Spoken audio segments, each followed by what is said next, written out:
Today's show is sponsored by the ABV Network Merchandise Shop. Pick up your logo merchandise by heading over to abvnetwork.com, clicking on Shop, and start filling your basket today. We are also sponsored by the Bar to Go. The Bar to Go offers a fully customizable carrying case that allows you to take your favorite distilled spirits or cocktail ingredients with you. Whether you're looking for something for yourself, a customized gift, or logoed items for your business gift shop, the Bar to Go can help. Check them out at thebar2go.com. That's the number 2 in the Bar to Go. Don't forget our friends at Neely Family Distillery now ship their unique distilled spirits directly to you. To order yours, simply call 859-394-3258. Tell them the ABV Network sent you. And now, on to the show. Let's drink!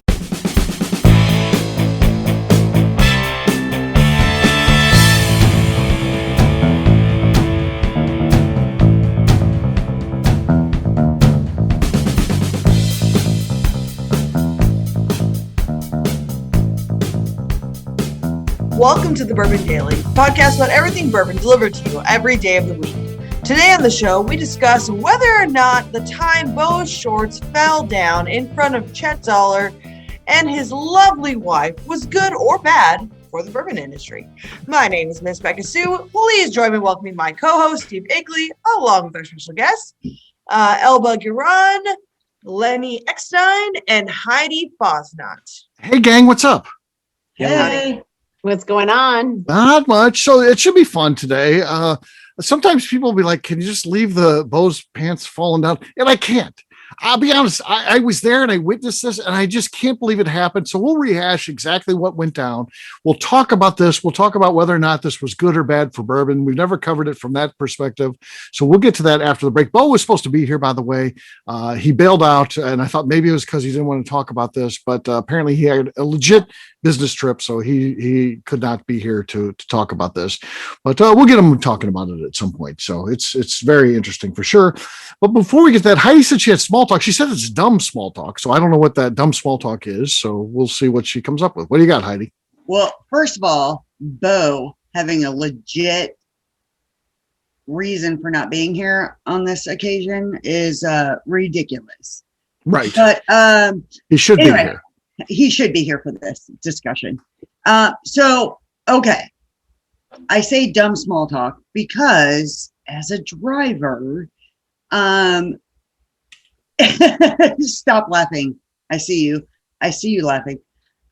When driving, yes. If you see a yellow light, do you speed up? Yeah, of course. And get through it? Or do you slow down and just sit there and wait? No, you're going to try to get through it, I would assume. Yeah. So Steve says he's going to try and get through. Yes. Oh, Elba, what do you say? It depends on who's in front of me. If I've got somebody in front of me and they're slowing down, motherfucker, why are you slowing down? Well, of course. But if you're going, I'm chasing after you. Alba's going through it. Alba, I'm just saying. Well, I'm stuck too. If someone's in front of me and stop, I have to stop too. It's not like I'm like, no. Yeah, so. I agree with Elba. You go through it if you can. Yes. Okay. Lenny, you're up. I mean, I don't think it's a question really. Like if it's a yellow light, that means go. It's right. Not red means stop. Yellow means go. Just so you know, you're gonna have to stop soon, but not now. I always go through yellow lights. Times turn red. I've never been pulled over for that. I don't think any police officer would be like, "Sir, that light was yellow, and yes, it turned red." So they don't do that. That's ridiculous. It means go. The only time I won't, like I was just on a big motorcycle ride with a bunch of guys, and 90% of the ride, my buddy who led it blazed through the yellow light every time. And there's 3 of us behind him. So every time the 2 guys in the back were like, what the hell? Right. And we would stop. So whenever I led, I would always stop at yellows because it's a courteous thing to do.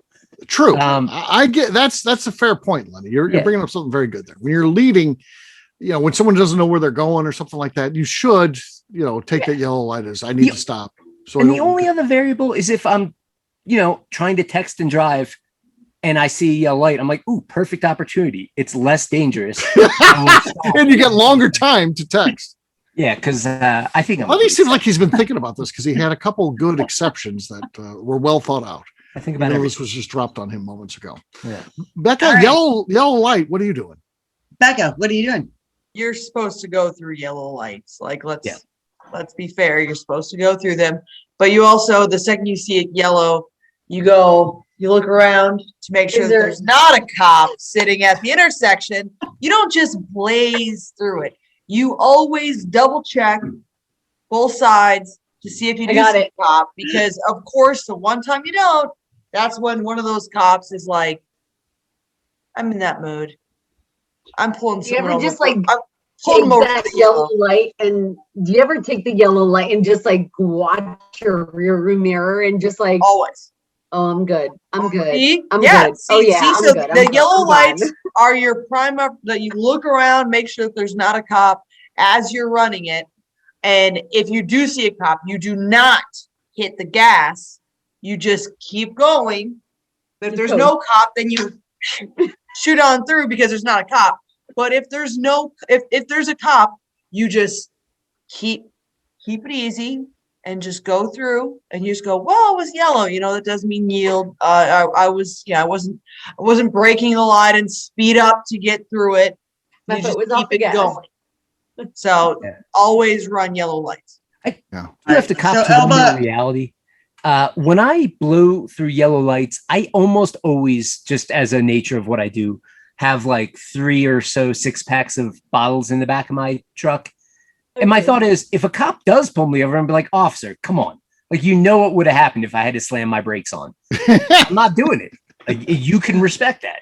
I feel like that would fly. Well, sure. Yeah. You tell them how it is, Lenny. That's Yeah, good. exactly. Yeah, you put them in their place. They right, like so- that. They appreciate citizens telling them how it is. So that's good. Yeah, I found that out the hard way once. Yeah. So, Elba, are you with Becca on this? Oh, I mean, absolutely. I'm just like coasting through a yellow light and it's like my foot's off the gas, it's not on the brake. And if I'm nearing that yellow light as it's turning yellow, I'm just like slightly on the gas pedal and just making sure I get through it. But, safely. You got aggressive drivers in your area. You got to do it. All right. I was at the other thing where I see a light turn yellow and then I see it turn red just the other day, and 3 cars after it turned red, three went through the light and it just keep. I'm like, when does this end? So you just get to all keep going. I'm laying on the horn. It doesn't matter. There's nothing you can do. They've already gone through, but frustrating. Heidi, what are your thoughts? You asked the question. All right. So it's a little different for me because, like, if it's in the morning, if it's in the morning and I'm on my way to work, Yeah, that's okay.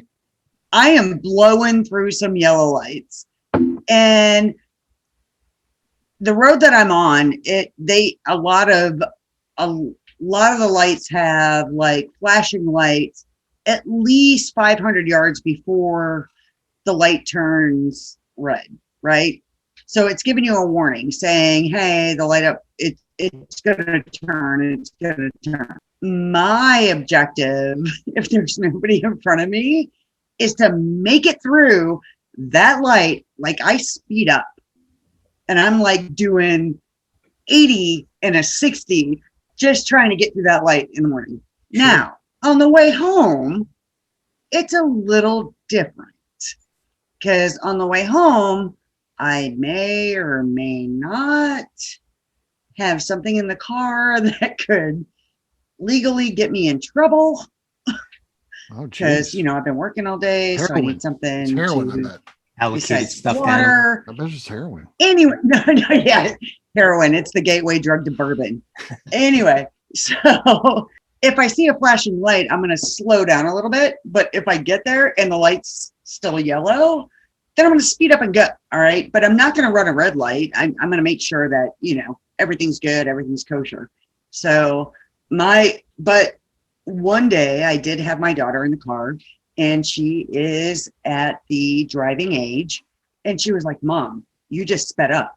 And like, you went through that yellow light and it turned red after we went through the yellow. And I'm like, yeah, because that's what that means. I mean, no, that's not what that means. You teach kids. It means that you need to slow down. Don't do what I do. I'm a bad influence. So don't do what I do. And she was like, came from my uterus. what? Nothing. No, what'd you say, Lenny? Well, He was talking to Beka. Yeah. Oh, you're sorry about it. It's a different conversation. Yeah. Becca's I on mean, mute. whenever my kid I mouths had off, to- let I had to know move. my nuts. My- So, My Should've moved. laptop was dying. Okay. So my thing is that as your kids get into that driving age, you probably shouldn't do that because then they think it's okay. Right. I have a driving question for you, Heidi, because Jim told me this. I just want to hear if it's true or not. So we have a problem, and it's a problem that's running rampant across the country right now. It's the suburban bears, the bears that have moved into the suburbs, out of the woods, and they're in the suburbs now. They're eating out of trash cans and stuff. Jim told me that when you get home, you call him and have him come out with a gun, and he walks you inside the house because you're worried you're going to get attacked between the driveway and the front door. Is that true? Such bullshit. He No. told me that's true. He told me he is has to not come true. get you. You text No. him when you're like, I'll be pulling up soon, and he comes out and walks you to the door. Is that true? You know, and I know that you're full of shit right now. And Jim never said that. Jim told me He that. would never say that. He did. He would. did. Okay. If he told you that, then I want to hear the recording. I don't record my conversations. I'm not Nixon, for God's sakes. There is no way in hell that I would ever call Jim when I got home. Jim, I'm almost home. Please be ready. And then he walks you from the car to the No. door. First of all, I park in the garage. Okay, that makes it even weirder. No, that's that. So I park in the garage. I get out. I shut the garage door. I am not scared of bears. Oh my God. Yeah, he told me you're scared of suburban bears. Yeah. No. And his dad apparently has been listening to Bourbon podcast because Right. Yeah, this you is have. this is what I got for my birthday from Which his is dad. yeah. Oh my God. you just validated the story. Yeah, he validated the story. Yeah, it's No, a I true did not thing. validate the story. It's a I true thing. validated Heidi freaks the out, bullshit that Steve Akeley and then she keeps saying, is going to go on the he podcast. keeps I am saying, not scared of I've bears. seen the bear in the backyard, and Jim has to go check. And I don't even know what he's checking. If the bear's back there, you just let the bear go and it'll leave. You don't Yeah. send Suburban your bear. husband back there and be like, I I- think the bear's back there. You said you don't do 100% anything. saw the bear back there, and then he gave up. And he's like, "There's no bear," and I was like, No, he went "Yes, and checked. There's no bear back there. no, okay, there's no bear, but there was paw prints. Okay, there was bear That's prints. Jim's footprint. No, Yeah, he was out it there was walking not. around. Yeah, Yeah. yeah, he's got that kind of footprint. Yep. Just a suburban bear. The Hey, suburban bears. Steve, I heard Suburban you bears guys are- have sharks up in St. Louis. Sharks We do. do. Yeah, they We do. do. They do come to St. Louis. Yeah. Yeah, we had 2 bull sharks. Bull sharks caught- are the ones. The bull sharks are the ones that make it up to Mississippi. Yeah, all the we way had to St. 2 Louis. bull sharks caught in St. Louis, right on the Mississippi. Heidi, are you freaking out about that? Now you can't. Before, at least you like I could always run into the water if the bears are coming. Now you don't even have They that anymore. swim. They're better swimmers than I am. You're such a jackass. Suburban bears are very scary. So yes, yeah. Yes, All right. there are Big bull swimmers. sharks in the Mississippi. There are bull in sharks St. here. Louis. Yeah, well, occasionally. It's not like they're there all the time, but they Well, do. they caught do make 2 within a day. them. Oh gosh, is this going to be your new thing? You're afraid of Heidi? No, Sharks? I'm worried about Heidi now. Now, Becky, you've scared Heidi. So No. stop it. I'm worried about. Yeah, I'm worried about I bear didn't sharks. bring the sharks to St. Louis, okay? I didn't do that. You reminded It's not my Heidi though. fault. Now she's scared. I just brought up the concern. Yeah. I yeah. love the fact that every time I go to South Carolina, it's Shark Week. Shark Week. Yeah. It's always shark. And I'm not really scared of all that. Like I am scared of sharks, but I'm more terrified of alligators than anything else. So And bears. What about bears? Bears. no, definitely. I'm not. Jim says he All right, wants you. all right. This is Enough something bear you talk. guys- Let's drink some alcohol. It's Yeah. time to drink. Thank It's time you. to drink. What is everyone drinking? We'll start with the lady who's afraid of the bears, Heidi. Heidi, what do you got? What are you drinking? Well, in honor of Bo, and since we're talking about his pants dropping, I It's got a Pants Dropper, the new Yeah. new I, bourbon from Bo. Yeah, he's I got got his a- rum coming out. Next is his Pants Dropper bourbon. I have no cork pop because I got a 50 mil Yes. Okay. of Elijah Craig. Okay. So Yeah, she had a new bottle lined up, but she felt guilty after we called her out about it. no, hold on, I got it. Okay. There you go. That She cheated. Baby top. All right. So Becky, you're next. What do you got? I have this very beat up bottle of Neely Family Distillery straight Kentucky bourbon whiskey. This one is rye to the core. I've had this bottle up at our house ever since I could go sit on our front deck. And I put a chair up. I bought a chair. I brought a bottle of bourbon up there, and I'd go up there and sit, even though we couldn't live in our house yet. And so I grabbed that one from out there. So this is kind of a special bottle, just because it was like when I sit up there, dreading going to the hotel drinking. All right. So right of the core. Well-loved bottle. Okay, there you go. That's actually pretty good. Way It better than I also- thought it was. It sat outside a lot, so it's been like really, really hot. Yeah, peeled the label like, down. Rained. It is like it. It did better than I thought it was, Beka. Actually, you're in the mix here. I've got Watershed here. This is their 4-year-old bourbon. This is finished in apple brandy barrels. They do an apple brandy, and it's finished in those barrels. So here we go. Oh, there's the lead. I took over the lead. Lenny, can you beat that? Well, I've had a lot. We're doing of a last show pour here. Yeah, solid. Wow. That's good I'm stuff. going to try something new since I've had no luck with standard full bottles. I've got a 500 milliliter flask of today's blend of Deer Hammer bourbon that I worked on all day.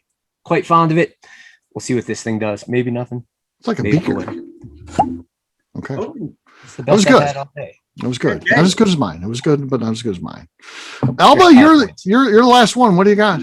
All right. I am sticking to my red drip wax.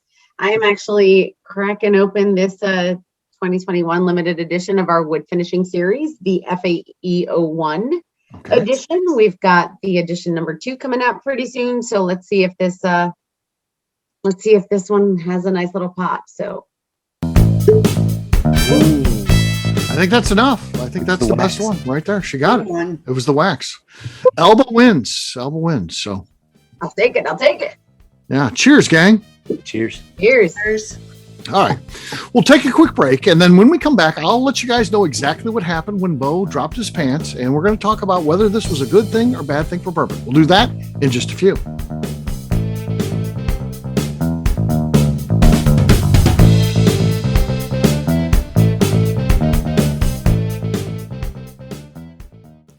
Hello, this is Steve Akeley, owner of the ABV Network, and let's talk for a moment about our sponsors, the people that make this show happen.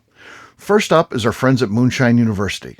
In 2017, I completed my Executive Bourbon Steward certification at their office in Louisville. The information I learned through lead instructor Colin Blake and their team there is something that I continue to draw upon frequently in my role at the ABV Network. It truly is the standard of establishing a benchmark of knowledge of the bourbon industry. From history to production to brands and people, it's all there. Check out their full listing of programs, including Executive Bourbon Steward Certification, production classes if you're considering starting a distillery, and much more at moonshineuniversity.com. I also want to talk about Neely Family Distillery. Back in May of 2018, I met Royce Neely at Limestone Branch's Craft Bourbon Festival. It ended up not only being the start of a great friendship, I started to truly learn about what makes craft whiskey so amazing. You see, I had been a bourbon drinker for over 30 years at that point, and like many people who had been drinking bourbon a long time, I was hard-coded into thinking big bourbon was where it was at and craft was on a journey to get there. Spending time with Royce and learning the things he does to make his whiskey taste better started to really get me to appreciate how things like sweet mashing, open top fermentation, pot distillation, and the grains you are using not only makes your product taste better coming off the still, but also out of the barrel as well. I still love heritage brands and they make up a bulk of my collection. But when you find a craft distiller that is truly dedicated to the craft of distilling, you are drinking some of the best whiskey out there on the market today. That's exactly what's happening at Neely Family Distillery today.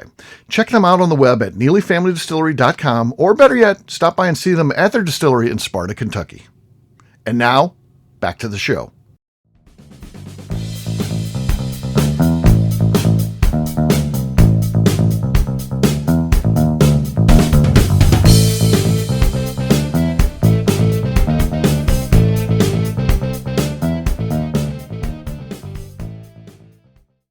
Hello, this is Matt Rainey, and you are listening to the Bourbon Daily. One day when I grow up, I'm going to grow a big boy beard, just like Colonel Steve.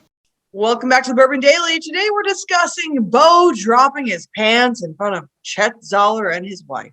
Yes, we are. So imagine this. So we're making a movie, and it ended up being the documentary Blending is Trending. So Chet Zoller is in that, if you ever watched that movie. So Chet Zoller has a part. He, of course, is a bourbon historian. He and his son started Jefferson's Bourbon, and then when they sold the company to Castle Brands, it's the one they sold out to, and he got out of the business altogether. And Trey stayed as a brand ambassador, and he continues to be with them today. And Chet, though, is kind of retired, but he remains a bourbon historian. He's wrote several books and things like that. So, and his specialty is Prohibition era. So we wanted to talk about blending and why it kind of became a vague thing after Prohibition. So we reached out to Chet, and he was kind enough to say, yes, I'll be in the movie, and, donated his time to the effort, and actually had us out to his house. We were going to, be willing to film it anywhere, even at Bourbon's Bistro if we had to. But he said, no, just come out to the house. So we went in a very nice home, gated community, beautifully manicured lawn and things like that. And we go in, and he just opens up the house and goes into his study, which is very cool, just like you could imagine it is. As a historian, he's got all these books behind him and stuff like that. And of course, he's got whiskey there too, and just a neat place to go. And he, was generous with his time. We met his wife, who's a really nice woman.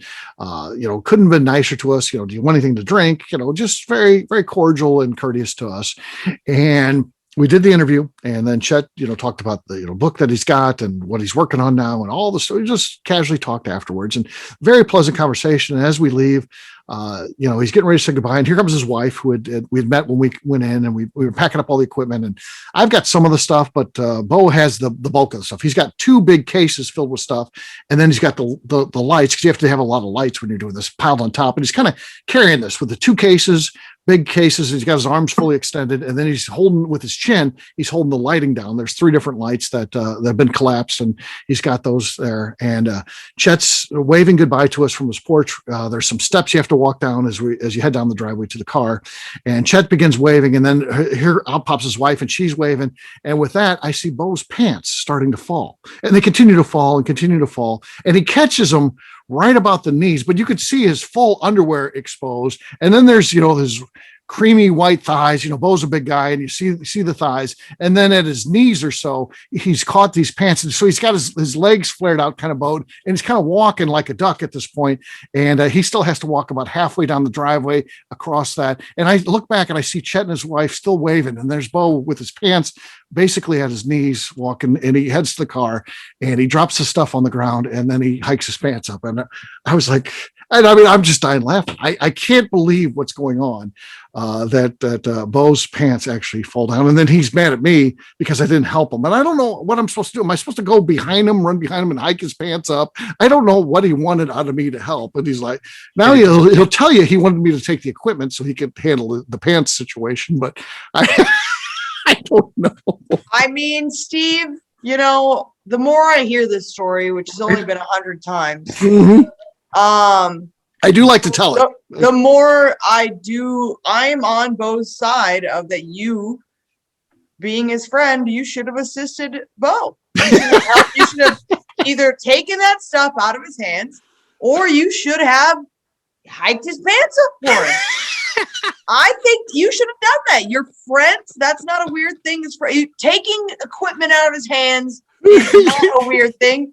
Hiking his pants up is not a weird thing. You also could have eclipsed him. You could have just blocked. I could have run interference. Just stood behind him and blocked. I did none of that, by the way. You could have done a lot as a friend. All I keep thinking is Mrs. Zoller going, right. Oh, I didn't know we were doing 50 mils today. All day. No, but did you just say that Steve should have grabbed his pants and act like he pulled him down? A good friend would have totally pulled him up. Pulled him up, Lenny. Wait, hear me out here. What if, as he saw it happening, he acted like he pulled them down? Right. So he acted like he was the worst friend. Fair question for the group. Why are his pants going down anyway? So because he didn't wear a belt. Bo doesn't wear a belt. He only wears shorts. Okay, Have you ever seen the basketball shorts where they have the little button you push with the cord, and then you pull the cord tight, and then you let go of the button, and it holds your pants in? Well, he's holding those 2 boxes, and it hits that little button, and it releases the cord, and his pants then just there's nothing holding them up. Adidas snap pants that you're just supposed to Right. And Oh, then like I all of feel- a sudden, I feel if you're not going to be fashionably sensitive to the situation you're in, that's on you. Yeah, I agree. It's on him. No, And get I this. think your friend should always assist as Okay. much as they can. And Now, Becca, before you I'll take say that this. stance, let me tell you something else. One of the things about he does too to make some extra money on the side, he does weddings. So he does, shoots photographs and he does the video. And of course he's Bo. He can't wear regular pants for some reason. He always has to wear shorts. Oh, Which, by the way, that's a whole nother story where, one day he was freezing when we were at Neely and he's begging us to close the door. He's like, I'll close that garage door if you guys want. If you're cold, we're like, no, we're fine. He's like, seriously, man, if you guys are cold, I'll go ahead and close that. We're like, no, it's but that's a whole nother thing. And he denies So that. wait, let me ask you this question. Okay. Has this happened before? No, but it happened after. He's at a wedding, and the same thing. He's carrying the wedding camera and all that, and the same thing. He's carrying the stuff. It hits that button after, like a week after this. He's wearing those same shorts at a wedding. By the way, here's our video guy in shorts at a wedding. They're all in tuxedos and stuff. There's Bo in his shorts. He hits that button, and I'll be damned if at this wedding he doesn't drop his pants in front of the entire wedding thing. I feel like that's on him, especially the second one. After it happens to you one time, get rid of those shorts. Don't do the one that have the button on them. Get where you have to. I feel like if it happened at that point in front of Mr. and Mrs. Zoller, and then it happened in a wedding, then it probably happened before that. Oh yeah, it probably has. I mean, such is the plight of the non-athletically cut man, I suppose. Sorry. In athletic pants. So yeah, he was not the target audience there. He was, so I'm still going on the side of that Steve should have helped out Bo. okay. Do I think that this was good or bad from Bourbon? Right. This had absolutely zero effect on Bourbon at all, at any point in time. I think it's bad. Chet Zoller is basically I with the good. bourbon Bad industry. part about He it hasn't done anything since then. that Bourbon is supposed to be about friends, and Steve did a very unfriendly thing by not helping him with a block. Don't get me wrong. Or a take the gear out of his hands. Don't get me wrong. Like, I think that Steve should have assisted. You should have gone over and helped your friend. Pull his pants up, taking the equipment so he could pull his own pants up. Here's whatever. Here's my one defense for Steve, because I know that Steve was laughing. I was laughing absolute hysterically. Head off. And I will say that one time, one of my best friends, Chelsea, we were in a gas station and we were buying a whole bunch of food. We were drunk. And she had gotten some mini tacos out of like a little like warmer thing at this gas station. It's like this massive gas station. And she pulls them out and then she trips over her own foot. And like these fucking mini tacos, they go flying in the air and she's falling on her face down to the ground. And all these mini tacos fall to the ground. And I actually just stood there and just like cried laughing and grabbed my phone and took a picture of her. So in that sense, Yeah. What's happening to your buddy? It's mad at Steve, because I know that in the moment, you lose it. funniest thing, and you don't know what to do with, especially when your friend has made a complete ass out of himself. And I get it. I understand that. I've had many of friends that have done that, but I've also jumped in and helped them. Bo's situation was only different because it was embarrassing in front of people that we care about. Yeah, Chet and his wife also the hilarity of the situation. I am also on Steve's side of like. Right. If it was Trey Zoller, I mean, then you'd be dying laughing. He'd be laughing too. But this is Chet. He's kind of a very proper type of guy. He's not one that, and I don't think the fact, he'd be the type like, if we went and talked to him about it, he'd be like, okay, that was, if he thought we did it to be funny, he'd be like, I get it, guys. I like giving people a good rogering myself, but you shouldn't have done that in front of my wife. He's have you ever asked him about that? No, but we told Trey, and then Trey wouldn't talk to him about it. Said we were very sorry. So we said we're sorry. But he doesn't talk to us anymore. We contacted him. Do you want a copy of the movie or anything? He just didn't even respond. So we're like we got it on DVD. So we got it on DVD. clearly, One, and he he offended didn't him. respond This to it. was actually bad for bourbon then. That is the answer. Or at least maybe not bad for bourbon, but Chad bad no for, longer talks to us. So bad yeah. for the ABV network. How about that? Yeah. I mean, we apologized and everything, but what are you going to do? I mean, yeah. That's just, Bo in his pants brings down the whole organization. So, yeah. It was a scene. Organization. I like how you say that like we're a mob. Oh, yeah. Well, the whole organization came crashing down because of Bo's pants falling. Yeah. And it's a gated community. I'm sure he probably got from the homeowners association got a letter. Please do not have people walking with no pants in your front yard. So what you're telling us is that we should all sponsor shorts for Bo that have belt loops. Yeah. And buy him a belt. So buy him the basketball shorts with the belt. the button and the bungee cord with a button. He should not have those. No. All right. Got it. Good. It's not good. So got it. There you go. There's the story of Bo's shorts. Don't worry if you want to forget about it. We'll talk about it again. It's just such a defining moment to the fact that we're trying to do a big thing. We're making a documentary. We're trying to be serious, and there's a guy walking around with his shorts around his knees in Chet Zoller's front yard. So I still feel like we need Bo on this conversation. Oh yeah, Bo needs to weigh in. To be continued. Yes. Yeah, to be continued. Yeah. Part 2. Yeah, so he does fully blame me. Like Beka was saying, he if we brought him on, I guarantee you'd be like, well, Steve didn't help me, so it's his fault. It's not my fault. I didn't. I first of all, I had shorts on that day too. It was hot, but I had shorts with a belt. I didn't have shorts that were going to be falling down. To his defense, Steve, I blame you for about 4 things. Yeah, exactly. So, including Suburban Bears. The Suburban Bears are my fault. Clearly, they're my fault. Yeah. So, yeah. I love when I see do not encourage him. Anytime I see it on the news, which it does make awesome. the news, I always laugh because I think there's Heidi freaking out. So Jim's got to walk out to the car again tonight. Here they're on the news again. So, yeah, Suburban Bears. There you go. Be on the lookout, folks. Suburban Bears and Bo with his pants off. Yeah, there you go. Things to watch out for. All right, well, we'll wrap this one up as we always do by talking about where people can find us. Elba, we'll start with you. Where can people find you? Do it. Head over to Instagram at bourbonjlo or makersmark.com. Check her out. All right, Lenny, how about you? Where can people find you? You can find me and the Deer Hammer on Facebook, Instagram, Twitter at Deer Hammer, on the web at deerhammer.com. You can also order Deer Hammer bottles from deerhammer.com that ship straight to your door. And you can come visit us in beautiful Buena Vista, Colorado. No Suburban Bears. It's August 20th today. Are you back to distilling yet, Lenny? Are you still on your distilling break? We're distilling rum tomorrow. That's exciting, right? Yeah, that's good. Key West. That's good. Key West.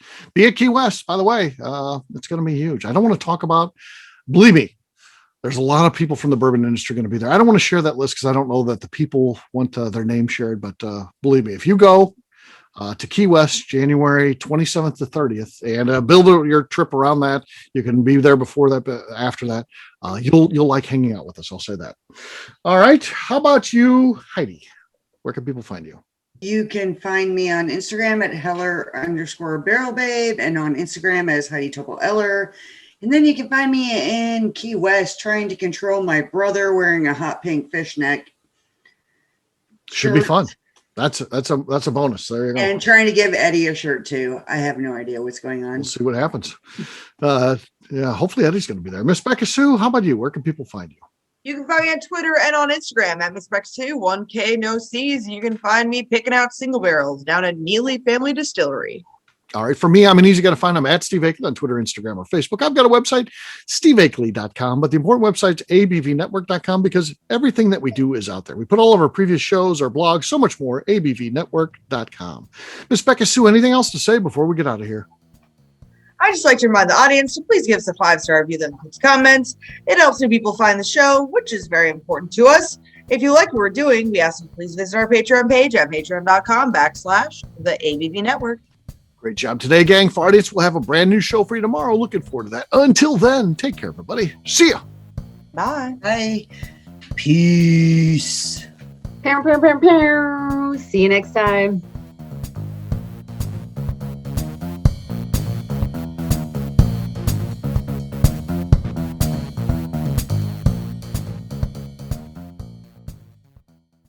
Before we finish the show, let's chat for a moment about Moonshine Still Pro.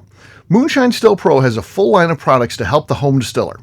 Whether you just want to experiment on a small scale on the stove in your kitchen or try your hand at a bigger setup in the backyard, Moonshine Still Pro can help.